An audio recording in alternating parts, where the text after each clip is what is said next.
Hi, my name is Brooke, and I'm really excited to talk to you guys today about some victims of the pandemic who are not getting enough media attention. When we scroll through the news or tap through social media on our phone screens, we might feel more anxious than we usually do due to the coronavirus pandemic. Our daily lives are changing. People are working from home, schools are closed, family businesses are shutting down temporarily or for good, and many people are out of work. We are told to wear masks, stand 6 feet apart, practice social distancing, and to avoid our elderly loved ones.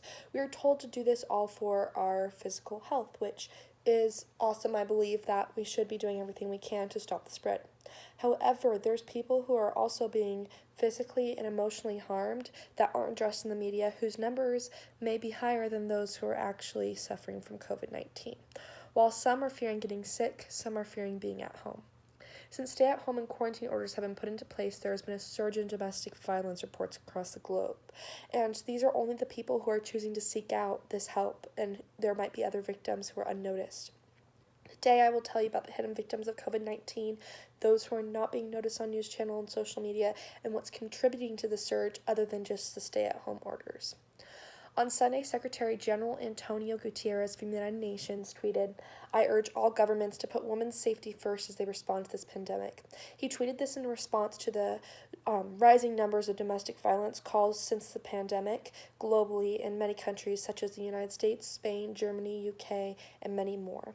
However, many countries are not doing enough.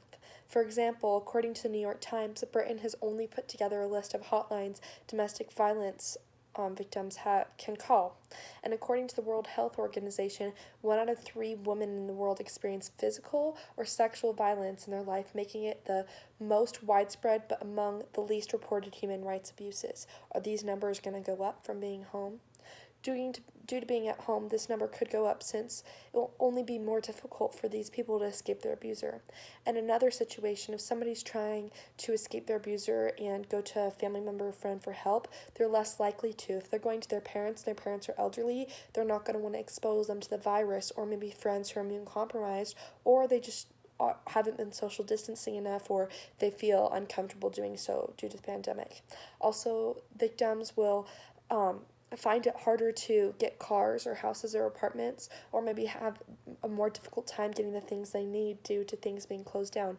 With the economic state that we're in, less cars are for sale and homes. The prices may be cheaper, but there's less opportunity for them to get what they need.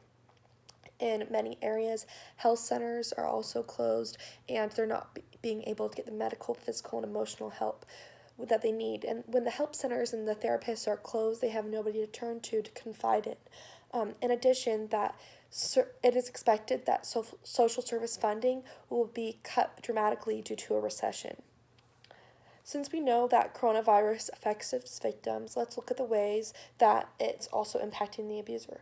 This in no way excuses the abuser's actions, but it's showing why more abusers and victims are showing up. According to a university study by the University of Southern California, alcohol sales have raised by 55%. And something we can look at is normally during the holidays, this can happen because people are having parties and family events, but that's not even happening right now. So it's mainly not a social factor, it's mainly a pleasure factor, which can often lead into addiction. People are enjoying happy hour over Zoom, which can be factored in, but I would say that it's not as much a social event. Because having not the ability to go to a bar with friends is there, people are resulting to it being at home, making a more usual occurrence. And due to the stress of home, work, school, not being able to go out, a lot of people, I know I am feeling this way, that it's difficult for me to not have a social life, but they're turning to alcohol to cope, which isn't a healthy habit. And according to the Alcohol Rehab Guide organization, alcohol can be a compounding factor in domestic abuse cases. 2 out of 3 victims of spousal abuse reported that their attacker had been drinking at the time of the attack.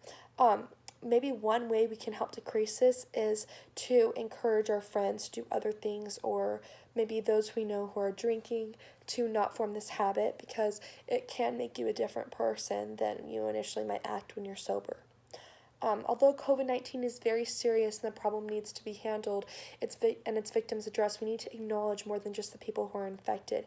If 2 out of every 3 women are domestically abused, imagine there may be more people who are victims of domestic abuse and emotional abuse right now than people who are even getting the coronavirus that we just don't know about. We need to come together to help recognize these victims and let them have a voice. And also, something we need to be concerned is what is worse, COVID making us sick or children and mothers being hurt. These people could also have their fate as death or emotional trauma that follows them for the rest of their lives. Somebody gets COVID who's not immune compromised, they're more likely to just get sick and recover. Will we regret the extent of social distancing? Is it worth the cost? I guess time is all that can tell.